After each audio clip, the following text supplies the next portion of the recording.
photographer. Yes, I've talked to law enforcement, active detectives working the cases in some cases, right? So I know that that's been the one thing that like really gets under their skin, because of course they've done this. A lot of people are like, did you bring out helicopters? Let me tell you guys something about these helicopters. That is a make you feel good move. Helicopters literally produce less than 5% results.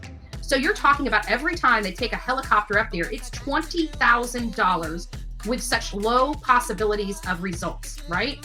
Because think about it. If they're up, can you imagine what a 5-year-old boy looks like in the sky? Out on the other side of the creek, looks like a kid in a green shirt. I can land and pick him up, bring him over there. Pick him up and bring him over if we need to. Looks like we got him inside. And he is alive. Where y'all at? Where's he at? Across the creek. Across the creek, right side. Correction, on the north side of the creek. We can land and pick him up if we need to. 10-4. We need to get a landing spell so we can get EMS. He's walking. To meet you. Man, I don't think we'll need EMS, but probably need to get him checked out. But he is okay. He's walking around. Everybody's good. All right, we're coming in for landing. We need to stop him. Hey, all LE on ground. There's a bunch of civilians headed towards the landing zone. We need to stop them. Probably YouTubers. 10-4. 10-4. I'm trying to direct them back. And 107, we have the kid in our custody, and he's walking to the helo now with my crew chief. We'll be taking off here shortly. Kid's walking on his own and has a bottle of water from the rancher. Think about it when you're in a plane. Can you really see the visibility on the ground? You can't. You put a lot of forestry in there, and you have next to zero visibility whatsoever. You seen on the video was drinking. That was the movement we found. So it's like, oh, what's that? And then got the camera around, and then yeah, there he was. So you probably, yeah. We do a very slow, methodical search when we're in situations like that. So you can get a good perception of what's going on in the area. Just if you're going too fast, you can miss something behind a log. So if you're just going at that slow speed, just above treetop level, you tend to be able to pick up things.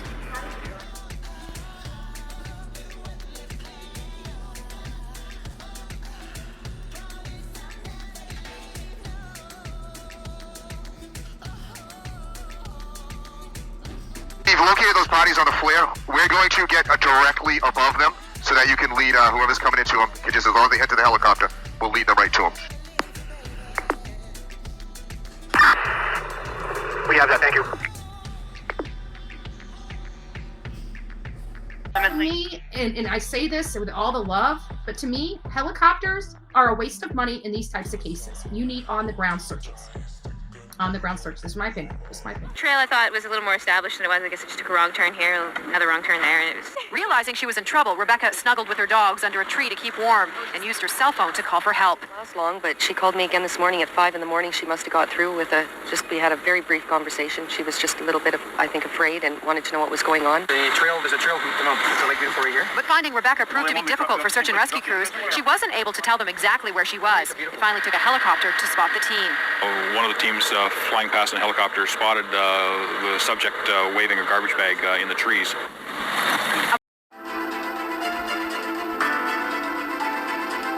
Across the street at 3445 Emily City. I don't know if that was a resident or not of that house, but there's somebody walking around right along the back of that house. Central clear. It looks like whoever it is still out there. Looks like they're walking like an older person, but I just don't know if that's a resident or not. Should be at the back right.